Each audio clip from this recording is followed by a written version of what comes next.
So today I wanted to talk to you about transparency, which is something that a lot of companies aspire to achieve and are also attempting to implement.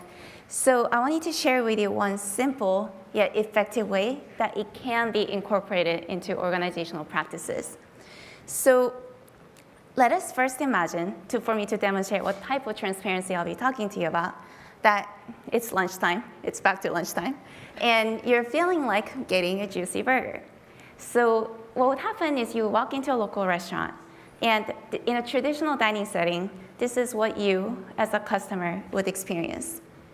You'll place your order, you'll wait while your food is being made in the kitchen, and then you will receive this food from wait staff who will bring the food out for you from the kitchen once it's ready. So now, if you are a chef who's working at this restaurant, this is what you would experience. You're waiting inside the kitchen, you receive someone's order, you make this food, and then you'll hand it to wait staff who will then bring the food out to the customer who's waiting outside the kitchen. And what this means is that there's a physical wall that is standing between the chef and the customer, preventing them from seeing each other as well as from interacting with each other. So now let us imagine an alternative scenario where we actually break down the wall that is between the chef and the customer, and instead create an open design, which is actually becoming increasingly common in the food service industry. And what this creates is transparency between two parties. One who's putting in labor to create an output, and another who's receiving and consuming this output. So the question that I have for you today is, how does this introduction of transparency change the way that customers experience their food, and also the way that employees perform? So to find out, we located a dining hall with an enclosed kitchen, where we could run a field study over a period of 2 weeks. This dining hall featured a grill station where customers could get made-to-order items such as burgers, eggs, and burritos. And because we couldn't actually break down the wall that is between chefs and customers, instead we installed 2 iPads. One inside the kitchen, right by the grill station, right by the grill where chefs will be working, and another by the order station where customers will be filling out their order forms. And what this allowed us to do is sometimes by using the iPad's video conferencing software, sometimes let customers see the chefs at work. Sometimes let the chefs see customers who are filling out their order forms and also waiting for their food, and also allow both of them to see one another.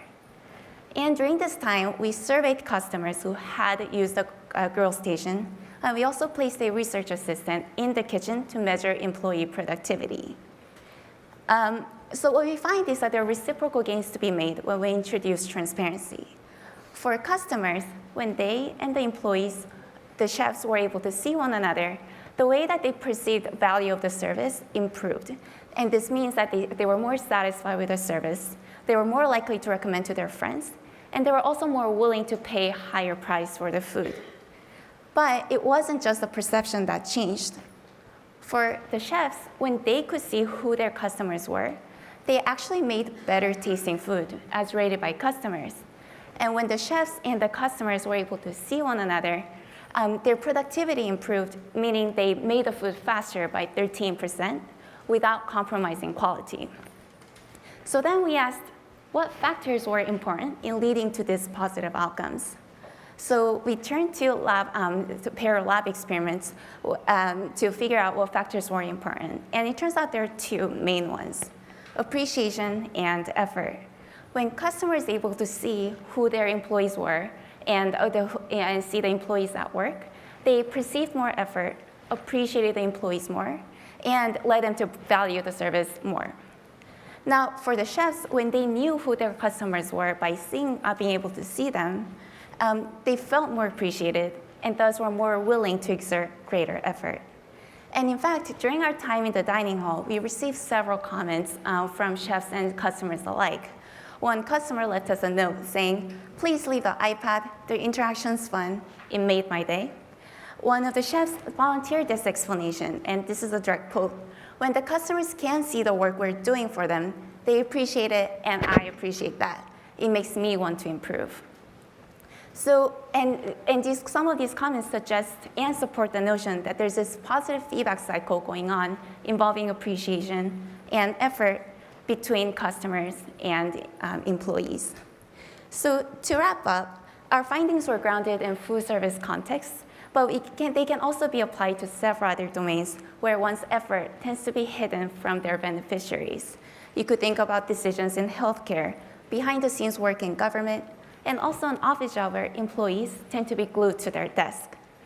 The point is to create an environment where it's not just about the final output, but also about recognizing what goes into it.